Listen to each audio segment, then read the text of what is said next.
ખેડાથી સમાચાર જિલ્લાના સિંજીવાડા ગામમાં લગ્ન સમારંભ બાદ ફૂડ પોઈઝનિંગની ગંભીર ઘટના બની છે। ભોજન કર્યા પછી અંદાજે 150થી વધુ લોકોને ઉલટી, ચક્કર, પેટનો દુખાવો અને અસ્વસ્થતા જેવી તકલીફો શરૂ થતા ગામમાં હડકંપ મચ્યો। ખાસ કરીને મીઠાઈ અને આઈસ્ક્રીમ ખાધા બાદ લોકોની તબિયત બગડ્યાની માહિતી છે, જેના કારણે ખાનગી ક્લિનિક્સમાં દર્દીઓની ભીડ જામી ગઈ છે। માહિતી મળતા જ માતરના ધારાસભ્ય કલ્પેશ પરમાર તેમજ જિલ્લા આરોગ્ય અધિકારી અને વહીવટી તંત્રના અધિકારીઓ સ્થળ પર પહોંચ્યા હતા। આરોગ્ય ટીમોએ ઘરે ઘરે સર્વે કરીને પ્રાથમિક સારવાર આપી હતી અને વધુ નાજુક હાલતમાં રહેલા 5 દર્દીઓને હોસ્પિટલમાં રેફર કરાયા હતા, જેમને સારવાર બાદ રજા આપવામાં આવી। શંકાસ્પદ ખોરાકના નમૂનાઓ તપાસ માટે મોકલવામાં આવ્યા અને રિપોર્ટ આવ્યા બાદ ફૂડ પોઈઝનિંગનું ચોક્કસ કારણ બહાર આવશે।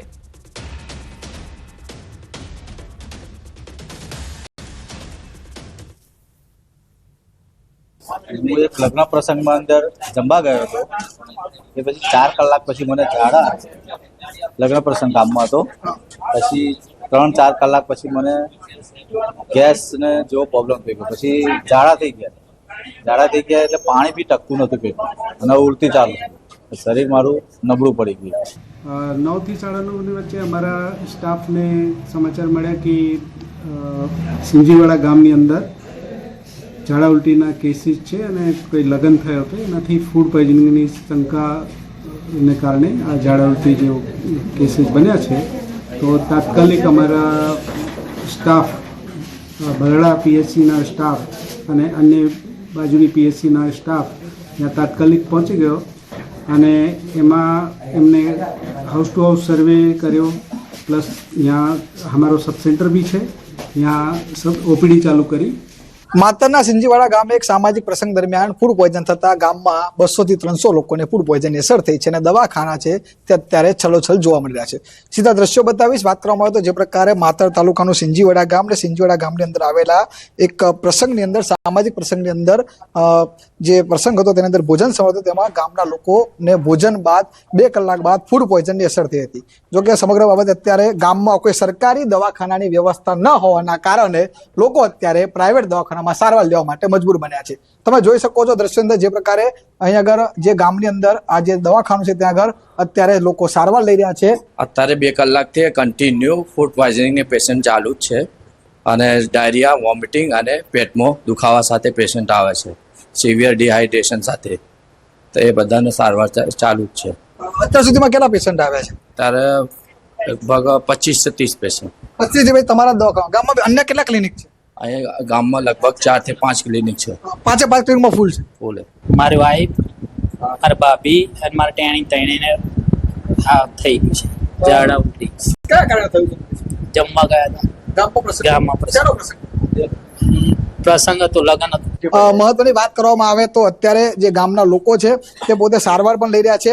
હાલમાં આરોગ્યની ટીમ પર અત્યારે ગામમાં પહોંચી છે અને ગામની અંદર કેટલા લોકો આનાથી અસરગ્રસ્ત થયા છે તમે જોઈ શકો દ્રશ્યોમાં કે ગામમાં મોટા ભાગના લોકો બહાર આવેલા છે અને તેમજ ગામના જે અન્ય દવાખાનાઓ છે તે દવાખાનાઓ પણ અત્યારે છલોછલ ચડાઈ ગયા છે।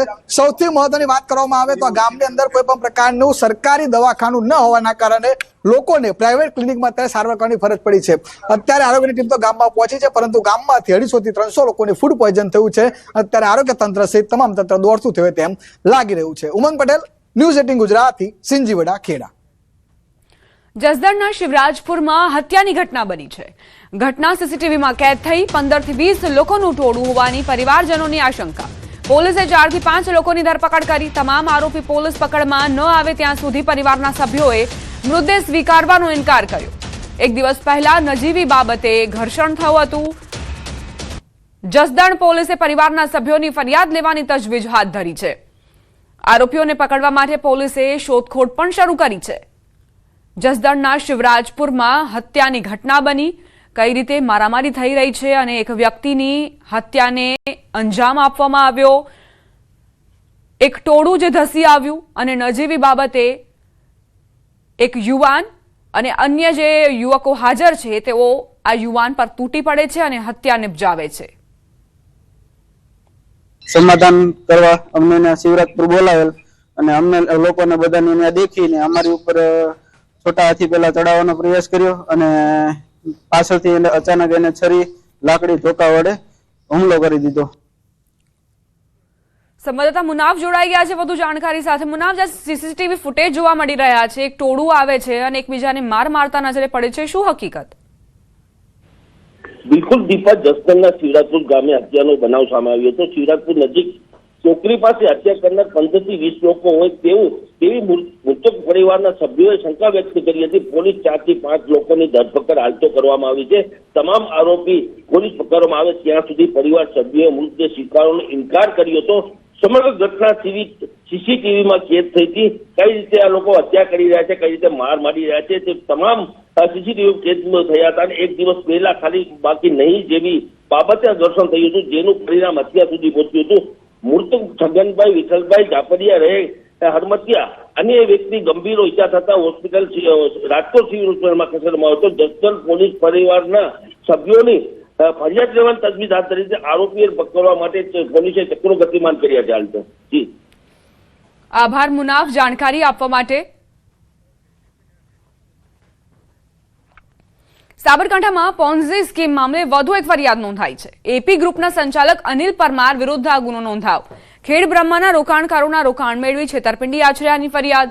લાખો રૂપિયાના રોકાણ મેળવી એપી કન્સલ્ટન્સીની ઓફિસ બંધ કરી દેવાઈ. ખેડ બ્રહ્માના રોકાણકારોના 52.24 લાખ રૂપિયાની છેતરપિંડી. ક્રિપ્ટો બિટકોઇનના બહાને ઊંચા વળતર આપવાની લાલચ આપી હતી. ઊંચા વળતરની લાલચ બતાવી રોકાણકારોને પોતાની જાળમાં ફસાવ્યા હતા. ખેડ બ્રહ્મા પોલીસે જીપીઆઈડી એક્ટ હેઠળ ગુનો નોંધી તપાસ હાથ ધરી છે. અગાઉ પણ હિંમતનગરમાં એપી ગ્રુપના સંચાલકો સામે ગુનો નોંધાયો હતો. બીઝેડ ગ્રુપ સહિત અનેક લેભાગુ પોન્ઝી સ્કીમોના કૌભાંડ સામે આવ્યા. હજુ પણ રોકાણકારો એક બાદ એક સામે આવતા ફરિયાદો નોંધાવા લાગી.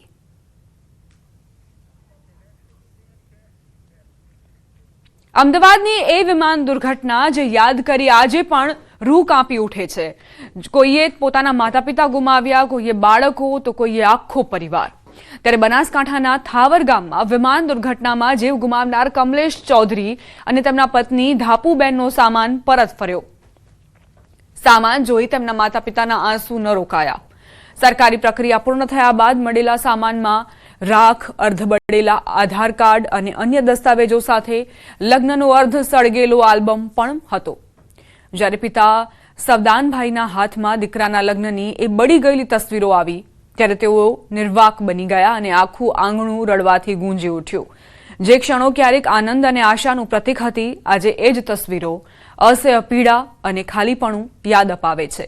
આખું ગામ શોકમાં ગરકાવ છે.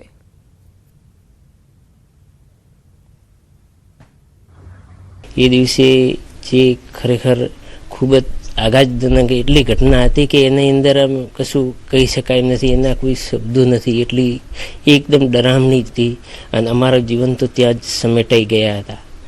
બસ એટલું.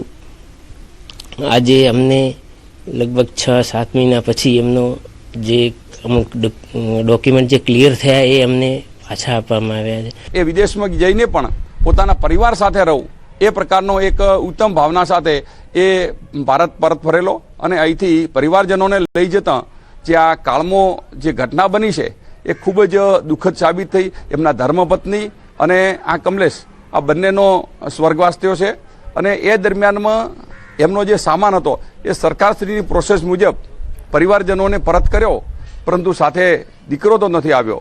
આનું ખૂબ જ દર્દ એમના માતા પિતા તેમજ પરિવારજનોને છે.